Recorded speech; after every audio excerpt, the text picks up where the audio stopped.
هەنگاریەکان پشتیوانیان بۆ پێشمەرگە دووپات دەکەنەوە. سەرۆکی ئینستیتیوتی سیاسی هەنگاری لەگەڵ پێشمەرگەدا باس لەو پشتیوانیانە دەکەن کە ئەو وڵاتە پێشکەشی دەکات.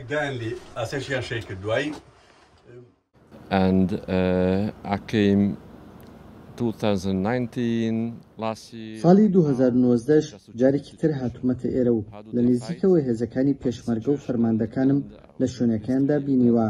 ئەو پێشکەوتن و هێزەی لا پێشمەرگەدا ئەبینم و پەیوەندیشیان لەگەڵ سوپای عێراقدا دڵخۆشکەرە. ئێمەش بەردەوامین لە هەماهەنگیمان لەگەڵیاندا. Sector number 1 and number 2 is quiet now, which is a good news for us. هێزەکانی هەنگاریا لە ناو هاوپەیمانێتی نێودەوڵەتی دژی داعشدا پاڵپشتی پێشمەرگەن لە شەڕ دژ بە تیرۆر. ئێستاش چاویان لە هەنگاوەکانی یەکخستنەوەی هێزی پێشمەرگەیە.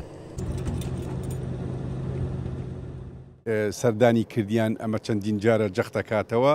ئێستا خۆشحاڵە کە محۆرەکانە بینی ئارامە و ئەم ڕەبایی کە لە ئەکەوتە سنووری محۆریەکەوە من بۆیە مەبەستم بوو پیشاویدەم کە ئێمە لێرە دوو شەیدمان داوە سەردەمانی ئێرە سەر بە محۆری دوو بۆ ئەوانە خەرق کراوە کە زۆر بە نزیکی و ئێستش ئەمان هاتوونەتەوە و هەموو ئەم ئەگەر و گۆڕانکاری و گریمانانەیە کە ئێستا لە عێراق و لە سنوورەکانی سووریا من پێم وایە کوردستان و حکوومەت هەرێمی کوردستان و هێزی پێشمەرگە جێگەی بایەخی هاوپەیمانانن.